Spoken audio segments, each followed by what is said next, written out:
Seguimos aquí en La Brújula y ya estamos en contacto con nuestros amigos Carlos Matos y Rodrigo Romera. ¿Cómo están ustedes? Buenas tardes, Mario, ¿cómo estás? ¿Qué decís, Carlos? Hola, Mario. Hola, Rodrigo.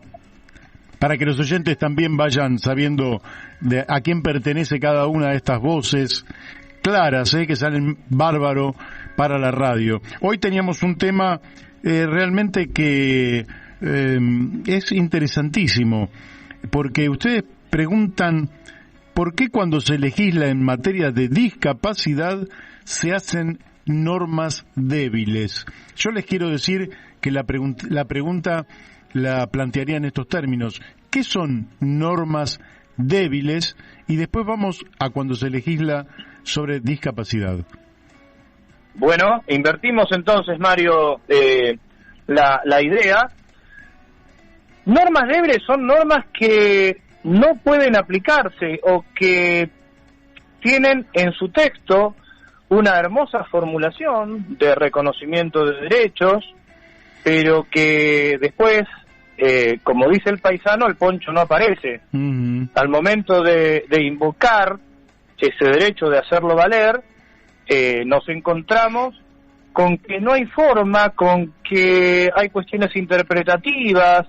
Como dicen los abogados muchas veces, la biblioteca no es pacífica, aparecen fallos contrapuestos o no aparece ninguno. Una de las cosas que nos encontramos en nuestro país es este famoso tema de la inflación legislativa. ¿Cuántas veces hemos escuchado, no, acá tenemos montones de leyes, lo que pasa es que no se cumplen? Bueno, sí, está bien, pero ¿y por qué no se cumplen? Porque es una respuesta un poco estúpida, decir, tenemos leyes, pero lo que pasa es que no se cumplen. La verdad, hoy hablábamos con Rodrigo y recordábamos ese viejo dicho que decían nuestros padres, que bueno, si mi abuelo hubiera nacido con ruedas sería una carretilla, pero no nació con ruedas. Entonces, a partir de ahí empezar a indagar, ¿no? Porque, por ejemplo, en materia de discapacidad, lo primero que aparecen, empecemos por la cuestión municipal. A ver. Empecemos por lo más donde surge el areópago y la ciudadanía.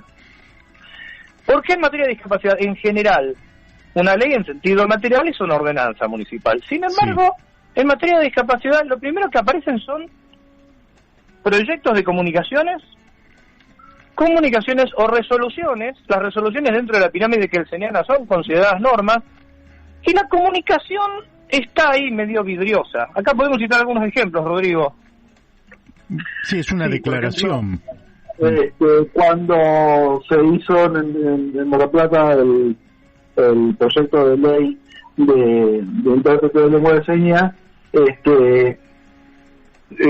quedó en eso, no se avanzó porque fue una resolución y no llegó a ser una ordenanza. Claro, y después cuando pasa a ser ordenanza, prácticamente replica o copia el texto en la que se dice que bueno, que veríamos con agrado que el Ejecutivo instrumente, y ver con agrado no alcanza. Cuando en la municipalidad, siguiendo en el terreno municipal, cuando a vos te van a cobrar una tasa municipal o van a aumentar las tasas, no dicen veríamos con agrado, señor contribuyente, que pague. Hay algún mecanismo que hace que vos debas pagar, ¿no? Así es. A ver, después discutiremos si la tasa municipal es alta, baja, si es justa o injusta. Estamos simplemente haciendo mención a la norma. Otra cosa que veíamos con Rodrigo es este tema de que bajo una cuestión de derecho equivalente o de equiparación de oportunidades no aparece la transversalidad de la discapacidad en el cuerpo legislativo como tal.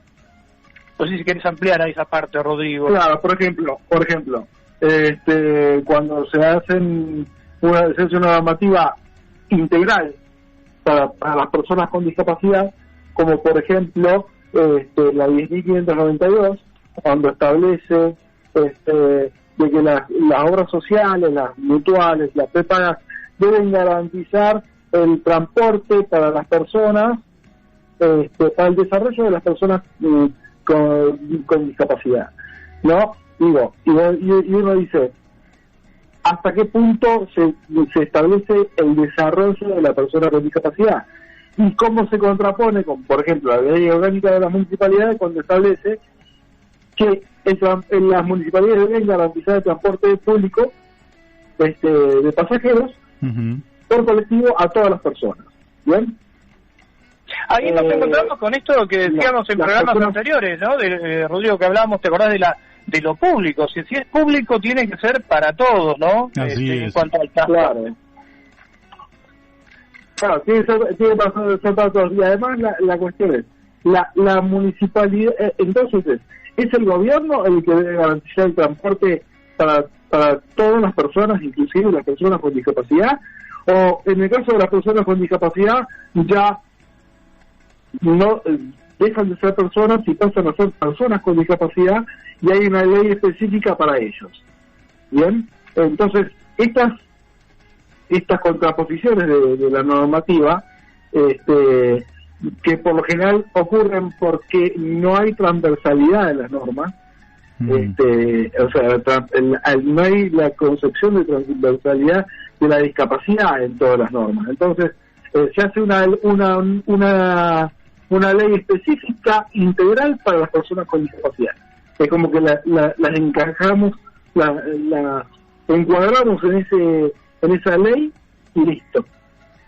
Acá hay que dejar claro lo siguiente: no estamos diciendo que no se contemple la discapacidad en el cuerpo legislativo. Lo que estamos diciendo es que no puede haber un sistema jurídico paralelo, no puede haber un aparte. Es decir, claro. Por ejemplo, en el decreto ley 22.431 y otras leyes concordantes, en una misma norma aparecen cuestiones que tienen que ver con la rehabilitación, con la educación, algunas cuestiones previsionales. Lo que nosotros decimos es, a ver, en las leyes relativas a educación, ahí tiene que aparecer la situación de el estudiante con discapacidad. En las leyes laborales, ahí tiene que aparecer la situación de los trabajadores con discapacidad. No como detectamos esta especie de, vamos a decirlo claramente, de apartheid, ¿no? Es como si legisláramos para determinados grupos de personas. Eso, en un Estado republicano, en una forma republicana de gobierno, no de Estado, sino de gobierno, es verdaderamente inadmisible. Lo asombroso es que todo esto pasa como si fuera un avance y no se ve desde lo semiótico lo disparatado que es una forma de legislación paralela. Insistimos una vez más, no estamos diciendo que no haya que legislar en materia de discapacidad, pero sí como corresponde con los valores republicanos. Claro, bueno, pero en realidad nosotros cuando hablábamos con Eugenio Semino, él utilizaba una figura bastante parecida al apartheid respecto de las personas mayores. Quiere decir que las personas mayores han dejado de servir a la producción de plusvalía y entonces ya no nos interesan, son un gasto. Si están, que estén, porque no las vamos a matar, pero no nos sirven. Después, hoy tuvimos el reflejo del dolor de los pueblos originarios, de indígenas de la Argentina, que el presidente los ninguneó cuando dijo que todos nosotros prácticamente descendíamos de los barcos.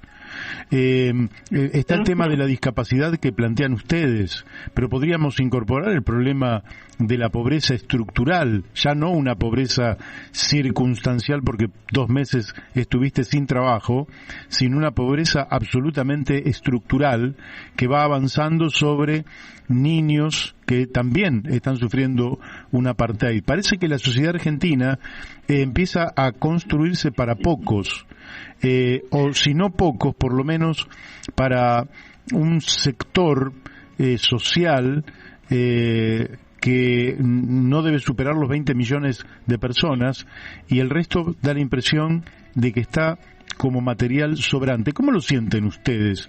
Que ustedes lo están expresando. Compartimos el diagnóstico, Mario, el diagnóstico que estás haciendo. Lo que plantea Semino es así. Obviamente, esta cuestión de vernos si servimos a la producción o no, creo que todos los pueblos originarios comparten esta situación y además la llamada interseccionalidad de todo esto. Es decir, las personas, los pueblos originarios, las personas con discapacidad dentro de los pueblos originarios, hay toda una interseccionalidad en todo esto. Personas que pertenecen a los pueblos originarios que no pueden incorporarse a la vida productiva y claro, es así, el sistema jurídico no hace más que reflejar esta cuestión ideológica del ultracapitalismo que estamos viviendo y que no es ingenua esta atomización. Claro. Sí. ¿Y cómo harían ustedes para que las normas duras, es decir, que toda norma que salga del Congreso Nacional, de las legislaturas provinciales o de los municipios, siempre contemple a sectores minoritarios, en este caso la discapacidad, que ustedes dicen es el 13% de la población? Es minoritario porque hay un 87% que no tendría, pero la verdad que el número es impactante. No se entiende cómo se puede legislar sin contemplar al 13% de la población. Bueno, una de las cosas que trabajábamos con Rodrigo es la creación de la comisión en los cuerpos legislativos. Amplíalo vos, Rodrigo. Sí, directamente, o sea, bueno, ahora se plantea acá en el Consejo Deliberante marplatense la creación de la comisión de discapacidad y derechos humanos, o derechos humanos y discapacidad, y eso es lo que nosotros planteamos como un error, ¿no? Digo, porque en la medida en que se relacione, en ese caso sí tiene que estar bien discriminado de alguna manera o apartado la comisión. No tiene que ir, la comisión de discapacidad tiene que ser individual, bien, tiene que ser específica, bien, cuando se lo empieza a relacionar con otras cosas como que caemos en el error. Digo, tiene que garantizarse la existencia de la comisión de discapacidad y tiene que ser individual. De esa forma, para que cada vez que llegue o se plantee una norma, un proyecto de ordenanza o de ley, en el caso de provincia o nación, se pueden plantear específicamente la transversalidad de la discapacidad. Una de las cosas que hacen las comisiones son el mal llamado control de calidad.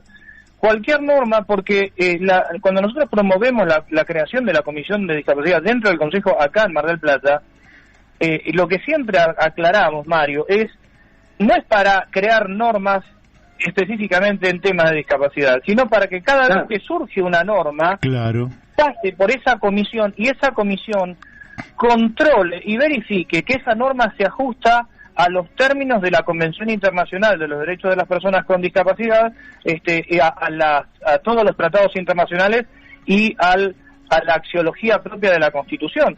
Por ejemplo, una norma que dice que le da la posibilidad a un comercio que ponga tantas mesas en la vereda. Bueno, deberíamos controlarla en esa comisión a ver si no se está impidiendo el libre tránsito de una silla de ruedas, por ejemplo. Claro, además es importantísimo que en esas comisiones haya personas con discapacidad. Bien, y uno dice, bueno, no, pero si está la ley, ya una persona convencional puede interpretar la necesidad o la visión de la persona con discapacidad. No, de ninguna manera. Y por eso nosotros planteamos que es el momento, no se podría haber sido antes, pero ya es el momento de que las personas con discapacidad se tienen que sentar a legislar. Tienen que ser parte de las leyes. Parte del armado de las leyes. Así es. Bueno, vos sabés que en Chile la nueva Constitución se va a redactar a través de una convención constituyente de 155 miembros. Y está contemplado que dentro de esos 155, 17 sean de pueblos originarios. Pero me parece que lo que no existe es un cupo para gente con discapacidad. Es que todavía se sigue diluyendo el tema. Muchas veces, así en las charlas con Rodrigo y otros compañeros y compañeras del Instituto de Derecho de la Discapacidad de acá de Mar del Plata, que es del colegio, pertenece al colegio de abogados, pero lo bueno es que este instituto ha integrado a profesionales de otras ramas. Por ejemplo, Rodrigo es relacionista público, yo soy bibliotecario, y entonces hay toda una interdisciplina. Y una compañera que es intérprete de lengua de señas y que además es psicóloga, decía algo que nosotros suscribimos, por supuesto, que pareciera ser que la discapacidad es la sombra que el resto de la sociedad no quiere integrar. Entonces lo mejor es alejarla. Y hasta que la sociedad no integre esa sombra, no se va a integrar a sí misma. Entonces ese es el gran desafío, ¿no? Y entender lo que explicaba Rodrigo recién, del control de calidad de las ordenanzas, porque todo necesariamente va impactando. Y la verdad es que sería bueno que en las convenciones constituyentes o reformadoras, depende ese debate famoso si hay cláusulas pétreas o no en las constituciones, estuvieran representados los intereses de las personas con discapacidad con referentes de la temática que además tengan la discapacidad. Efectivamente. Fíjate, Mario, que siempre terminamos en la misma conclusión, ¿no? Que en la medida en que las cosas se hacen pensando en las personas con discapacidad, terminan beneficiando al resto. Uh-huh. Es cierto, completamente cierto. Ahora, también es cierto, y con esto ya terminamos, que hay una cuestión de poder, ¿verdad? Es decir, cuando una empresa grande tiene alguna demanda, pide una entrevista, una audiencia con el presidente de la Nación, y el presidente, frente a la magnitud de la empresa, el poder que representa la empresa, accede. Da la impresión de que hay sectores que les ha costado construir poder, pero lo vamos a dejar para la próxima, aunque ustedes cierren ahora. Los pueblos originarios, por ejemplo, empezaron a movilizarse. Los piquetes que cortaron calles, que cortaron rutas, eran justamente los desocupados que iban quedando de una reconversión económica que no los tenía en cuenta y que los trataba como escoria humana. Entonces visibilizaron. La discapacidad da la impresión de que tiene poca visibilidad, y la pregunta que queda pendiente para la próxima es si ustedes van a generar una red de tal manera que a partir de esa red, que puede ser nacional o internacional o de lo que fuera, puedan realmente constituirse en un factor de poder y entonces ser tenidos en cuenta de una manera distinta a la que han sido tenidos en cuenta hasta ahora. Eso queda para la próxima. Lo dejamos entonces para la semana que viene. Es un tremendo tema, Rodrigo. Sí. Y bueno, la virtualidad nos ayude. Bueno, son las tareas para el hogar que les dejamos. Hasta el viernes que viene. Muy bien, Mario. Nos encontramos entonces el viernes próximo. Excelente. Un abrazo grande, Mario. Abrazo para los dos. Y hemos hablado entonces con nuestros amigos, Carlos Matos y Rodrigo Romera. ¿Cuántos elementos de la condición humana se juegan cuando hablamos de estos temas, ¿no? Y yo tengo la impresión de que en definitiva en la brújula se van expresando voces que no tienen lugar en otros lados, en otros sitios, y que bueno, que aquí sí